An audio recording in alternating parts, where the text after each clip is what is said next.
Welcome to the Shreveport Connection with Tommy. This video is on your SmackDown spoilers, your WWE main event, and your Superstar spoilers. But first, as normal, your WWE news and other wrestling news around the world.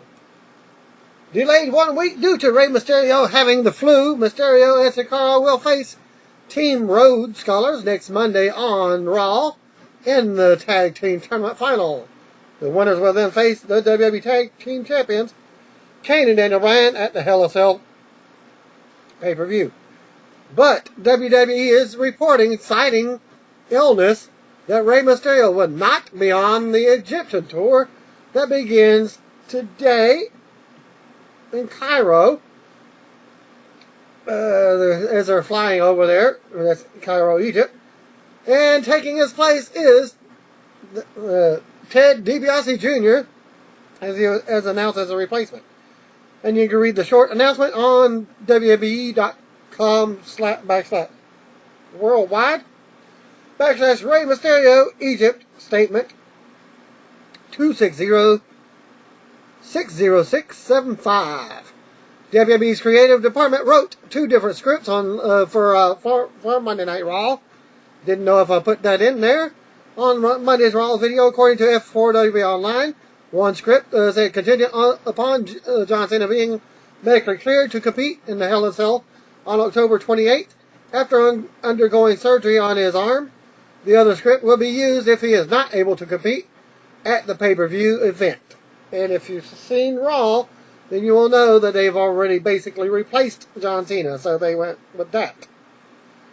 Luchador wrestler Hector Garza, who formerly competed for WCW and TNA Wrestling, is temporarily retiring from the Square Circle due to battle lung cancer. The 43-year-old was diagnosed last week with the cancer and will have to undergo multiple chemotherapy sessions in an attempt to rid himself of the disease. Garza, a 21-year veteran, is currently working for Assistencia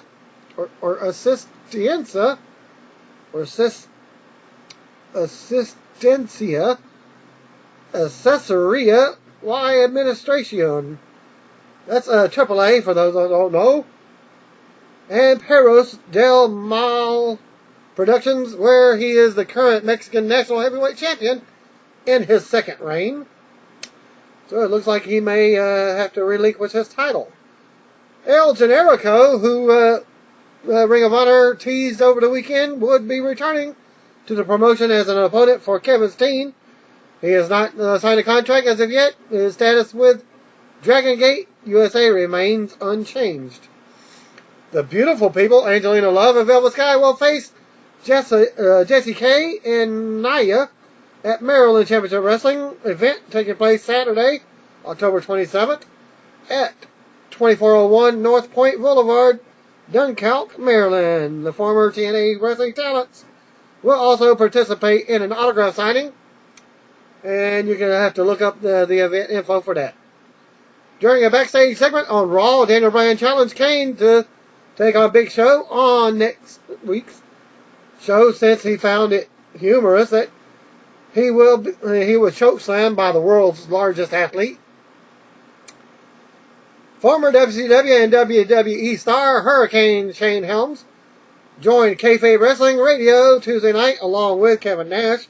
In a merely 30-minute interview, he discussed his times starting out in the Nashville wrestling scene and his views of Brett Prentice, his love of comics, his views of the Fan Fest and other meet and greets with the fans, what it's like to be in his hurricane costume, his time with 3 Count, and his views of WWE's new group 3MD, meeting Jessica Havoc before she made it big in the business, and his views on the cookie cutter wrestler of today, the CM Punk fan incident, and what his reaction would have been, his involvement with the Omega crew, with the Hardy brothers and Shannon Moore, and much, much more. He comments on, does he like the fan interaction events, like Legends of the Ring from from this past weekend. Yeah, I love them because you get to be the worker and the fans at the same time. Especially if some of the older guys show up. I mean, Vader showed up, and he had that big headpiece he used to wear. I didn't really have the time to see it or go see it at any time or like that, but I do remember thinking that was cool. You know, just a lot of the legends you just don't get to see anymore, and a lot of the fans don't get to see them anymore. So you kind of get to be and get in that little fan zone. Kevin Nash gets to come in, and you get to... Okay. And you got all these guys like Snuka. Like I said, the list goes on and on and on. So, I mean, it kind of gets annoying when you have to sit there and work and you don't get to hang out with your friends for a little bit. But it's very cool. Any comments on his thoughts on WWE's new 3MD and the involvement with 3 Count? Yeah, I got flooded with a question since last night. I like this new band, and if they can make it work, more power to them. You know, 3 Count was more over after it was over than when it was around. I remember when me and Shannon Moore were teaming briefly in WWE. I was a Hurricane, and he was coming in trying to make a name and get his name over. The people would chant 3 Count every single night. I mean, we are talking about these are when we draw really good house shows, and we were just like, where were you people when we were 3 Count? When we were 3 Count, you all would chant "We suck" every night, but we always had a lot of fun, and we always do the dance before them. Even now at indie shows, if there's a good 3 Count chant, I'll put out a move every now and then. But back to the question, I hope it works for those guys. It got a lot of attention last night, especially sent my way, so good for them. About meeting Jessica Havoc and his opinions of the Divas. She came to an autograph signing, and I got a picture of her before she ever got into the business. And she's really good, too. I like that style. She's not that stereotypical diva or knockout. She's kind of an ass kicker, and I think that's sorely needed in the women's division. His views of the wrestlers today, and if they are just cookie cutter mold style. I think as far as this thing, there's a few guys I'm afraid of. You have to have the fear factor that leads into the believability factor. There is just so many guys out there that there's just no way in hell that they shouldn't kick my ass. And I know that there are a lot of them out there that believe that too. And trust me, my character was a superhero. My character wasn't built to instill fear. So I don't want to sound hypocritical. But at the same time, when I was a kid, I'd see Arn Anderson, and that was a grown-ass man out there. That wasn't a little kid, and he was still young. He always looked 35. I don't think there was ever a point in Arn's life when he didn't look 35. And I think even when he was in high school, he looked 35. He always came of like this is a grown man fighting. Now the ages are just get so low. These kids are just barely out of the high school, and I'm just not afraid of any of them. And maybe some of them could kick my ass. I'm not saying they can't, but I'm just saying on appearance alone. To me, that's kind of what's missing. There's a very few guys that come out there, and I'm like, man, this guy's a monster. And you don't have to be big, because Adrian Street wasn't a big guy. But I was terrified of Adrian Street, and when I was a kid, he was just as nasty. Buddy Rogers was nasty as hell. I was afraid he'd pull my eyeballs out. his view of CM Punk fan incident and his own experience with such a matter, I guess you should probably just try to get away from the situation. That would be the perfect thing to do. Just try to get away from it. But I'm the wrong guy to ask, because I probably would have reacted much worse than Punk did, and I have reacted worse than he did when I've been touched by fans. I mean, we are still human beings. Just because we are on TV doesn't give anybody the right to put their hands on us. I know that there's a lot of fans that say, he's just a fan. You should never hit a fan. Well, if you're hitting me, you're not my fan. And even if you're a fan, it's not short for fantastic. It's short for fanatic. And a fanatic isn't always a great thing at all times. You know, stalkers are fanatics. Serial killers are fanatics. That being a fan doesn't necessarily mean it's a good thing. But if you're going into the crowd, you are taking an assumed risk, and that you are putting yourself into harm's way. You play in traffic, you may get hit. That's just kind of an unwritten rule, but he was getting poked, got poked more than once, and it wasn't even like the hit that was that hard. I mean, the guy didn't sell it like it was too hard, so I didn't know. I just think it was kind of hilarious. A situation happened to me in Jonesboro. A guy actually made it all the way into the ring in Jonesboro, Arkansas. You know, the building security. They handle the stuff outside of the barricade. WWE security handles everything inside the barricade, but everything outside of the barricade is arena security. And this arena guy later told the cops, I thought it was part of the show. But this guy just walked down the aisle. At the time, I was Gregory Helms. I was a cruiserweight champion, and I was riling the crowd up. And I don't remember what I said, but I was talking some kind of junk. Some guy got riled up, and if you are a good performer, you can always pinpoint when you got somebody. And I got this little section of people going. Anyway, he was a big and bad dude, and he came and jumped right over the barrier, and the guard just moved out of the way and said, go right ahead. So he jumped right over the guardrail.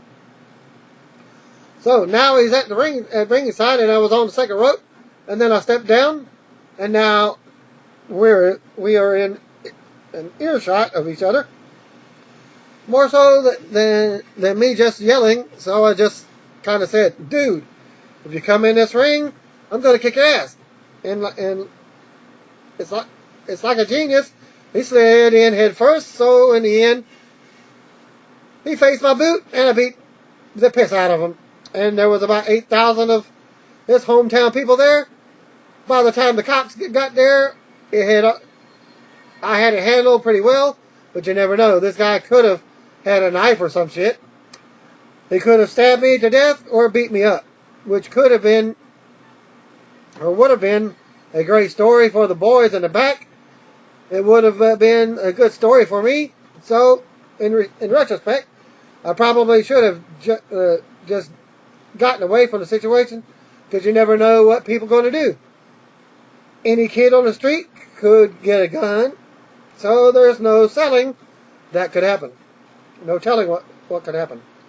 For more info on the Crossfire Television taping event on November 3rd, log on to crossfirellc.vze.com or through their Twitter feed at Crossfire LLC.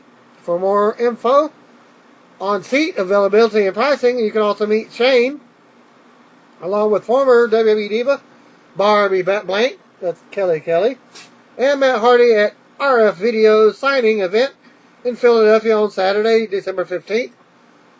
Go to rfvideo.com for ticket prices and availability. You can also follow Shane on Twitter at ShaneHelms.com, on Facebook facebook.com/ShaneHelms.com, or through his personal website at ShaneHelms.com. That is ShaneHelms.com to get Shane Helms merchandise and listen to the archive, his podcast, Highway to Helms.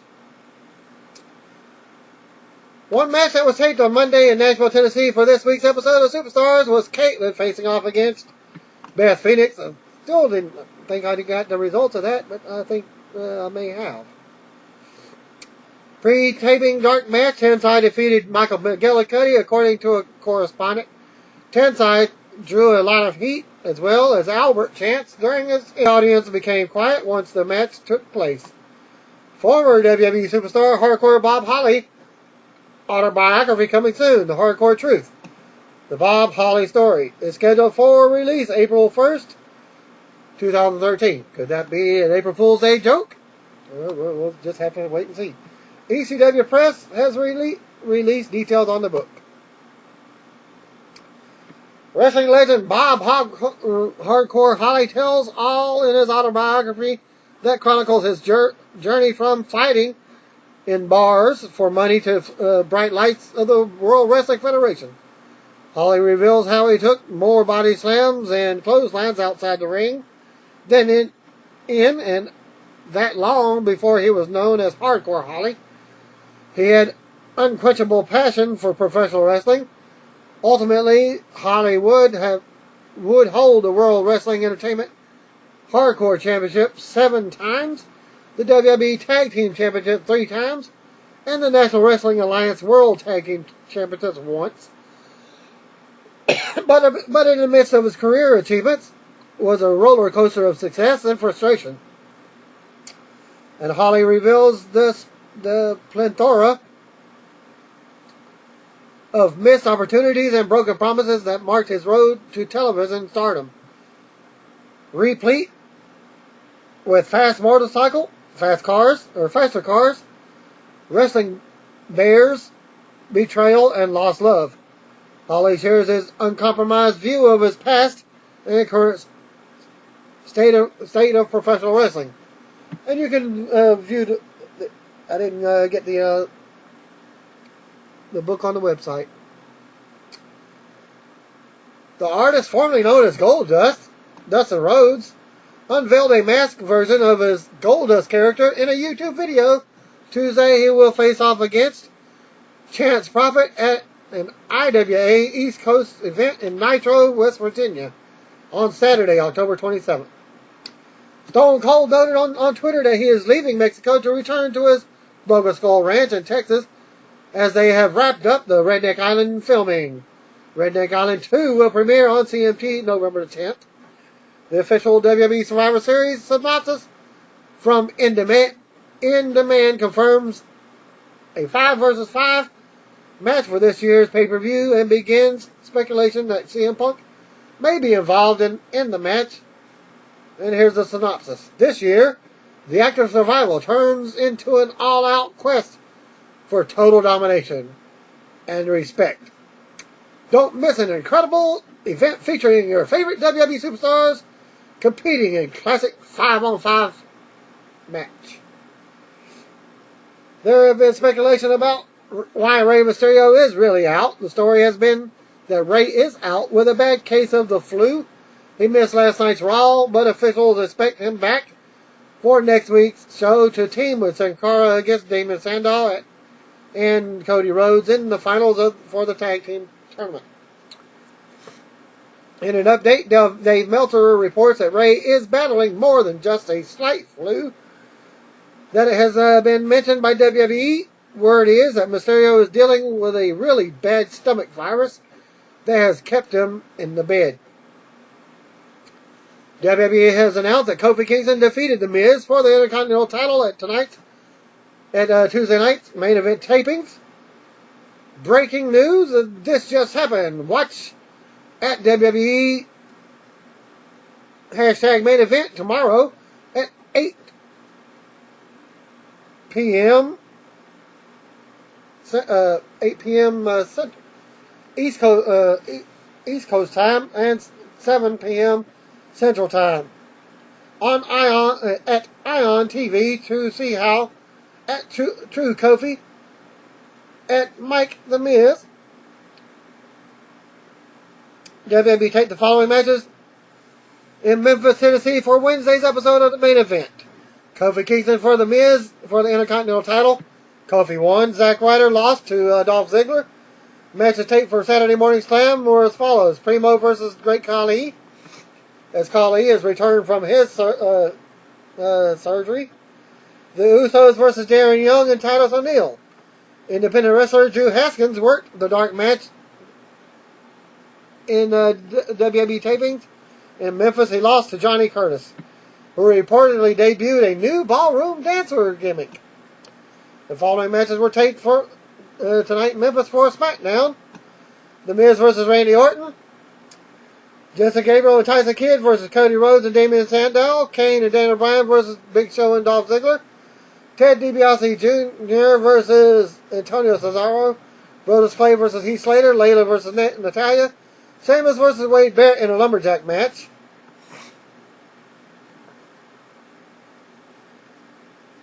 Okay. Thanks to Pruitt for the following WWE SmackDown spoilers from the taping on Tuesday night in Memphis, Tennessee. The dark match, Johnny Curtis defeated indie wrestler Drew Haskins. Miz kicks off SmackDown with another Miz TV segment. He's upset about losing the Intercontinental title to Kofi Kingston on the main event. And he also had a big gash above his eyebrow on the main event.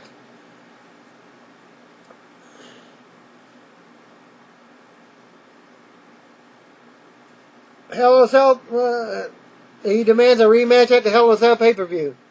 And is joined by Kane and Daniel Bryan as his guests. Miz predicts the champs will lose their belt at Hell in a Cell and rips into Daniel Bryan.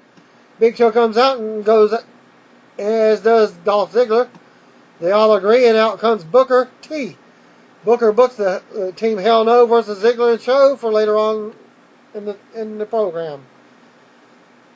Miz will go up against Randy Orton. Randy Orton defeated The Miz with an RKO. Alberto Del Rio and Ricardo Rodriguez were seen watching the match from one of the arena luxury boxes. Sheamus is backstage wanting a rematch against Wade Barrett. Teddy Long makes Sheamus versus Wade Barrett in a lumberjack match for later. Now, my thing is, how is Teddy Long making matches when Booker is the GM?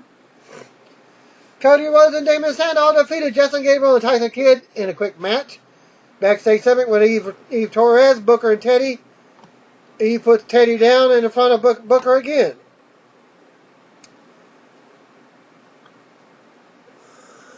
Kane and Daniel Bryan beat Dolph Ziggler and Big Show. Antonio Cesaro defeated Ted DiBiase in another quick match. A side video aired of Cesaro out in Memphis ripping the fans and Elvis. Heath Slater defeated Brodus Clay with the help from Drew McIntyre and Jinder Mahal. And the 3MB cut a promo before the match. Layla defeated Natalya and Divas action. Sheamus beat Wade Barrett in a lumberjack match. A big brawl broke out at ringside and Team Hell No came out. The Lumberjacks continued brawling to end the program. And that ends my SmackDown tapings. Spoilers for this week. Thank you for watching.